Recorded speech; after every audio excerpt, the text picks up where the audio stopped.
দর্শক শুভেচ্ছা নেবেন, আশা করি সকলেই ভালো আছেন। কক্সবাজারে যাওয়ার উদ্দেশ্যে বের হয়েছি। আমরা রয়েছি ফরিদপুরের রাজবাড়ী রাস্তার মোড়ে। এখান থেকে আমরা রওনা দিব স্লিপার কোচে। আমাদের গাড়ি ইতিমধ্যে চলে আসছে, দেখতে পাচ্ছেন পর্দায়। এই গাড়িটি হচ্ছে এমআর পরিবহনের স্লিপার কোচ। এই বাসটিতেই করেই আমরা কক্সবাজারে যাব। আমি বাসের সিট এবং যাওয়ার সময়কার বিভিন্ন চিত্র আপনাদেরকে দেখানোর চেষ্টা করব। আশা করি শেষ পর্যন্ত সাথে থাকবেন। বাসটা চমৎকার, যদিও সিটগুলো বেশ একটু পুরানো, কিন্তু তাদের কাস্টমার সার্ভিসটা বেশ চমৎকার, আমার খুব ভালো লেগেছে। আমরা বাসে উঠে পড়লাম 2x1 সিট, উপরে এবং নিচে। আমরা মোট ছিলাম 6 জন। আমাদের 6টা সিট ডিস রিয়ালের। এক পাশে 2টা সিট, এক পাশে একটা সিট, এবং উপরেও 2টা, নিচেও 2টা।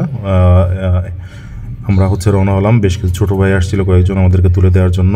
আমরা সিটে বসে পড়ছি। আপনারা দেখতে পাচ্ছেন যে সিটের মধ্যেই আপনার কলিং বেল রয়েছে, আপনার যে তারপরে চার্জিং পয়েন্ট রয়েছে, স্পিকার রয়েছে, আলাদা লাইট রয়েছে, এবং জুতা রাখার জায়গা আছে। আপনার কম্বল রয়েছে, এবং যে পর্দা দেওয়া আছে আপনার প্রাইভেসি মেনটেন করার জন্য। পর্দা টেনে দিয়ে আপনি ঘুম দিতে পারবেন। গাড়ি চলা শুরু করেছে, আমরা ঘুমিয়ে গিয়েছি। সাধারণত এই দূরপাল্লার গাড়িতে তো ঘুমাতেই হয়। আমরা ঢাকা আসার পরে একটা স্টপেজ দিল, যেখানে যে এই বিরতি।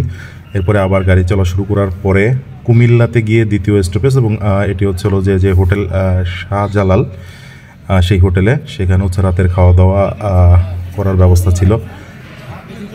বাসের সার্ভিসটা বেশ ভালো, তবে যে হোটেলে তারা দাঁড়াইছে এই হোটেলটা আর খাবারের মান খুবই বাজে ছিল।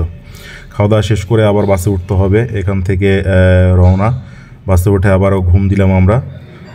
ভোরে 11টা নাগাদ পৌঁছে গেলাম আমরা কক্সবাজার ডলফিন মোড়ে। রাতের চিত্র দেখাইছি গাড়ির, আমরা দিনের বেলা গাড়ির ভিতরের দৃশ্যগুলো আপনাদের একটু দেখানোর চেষ্টা করব। বাসের যে সিটগুলো কেমন। আসলে ফরিদপুর থেকে এর আগে কোনো স্লিপার কোচ ছিল না। ইদানিং গোল্ডেন লাইন পরিবহন তাদের স্লিপার কোচ এনেছে এবং চালু করেছে। তার আগে কিন্তু ফরিদপুর থেকে কোনো গাড়ি ছিল না। এই গাড়িটি সাতক্ষীরা থেকে আসে, এবং এটির ভাড়া আমরা দিয়েছিলাম 2000 করে, প্রতিজন 2000 করে পড়ছিল পার সিট, ফরিদপুর থেকে কক্সবাজার। এবং একই বাসে কিন্তু আপনারা যদি ফরিদপুর আসতে চান, তাহলে কক্সবাজার থেকে কিন্তু ফরিদপুরের রাজবাড়ী রাস্তার মোড়ে আপনি নামতে পারবেন, এবং রাজবাড়ী রাস্তার মোড় থেকেই উঠতে পারবেন।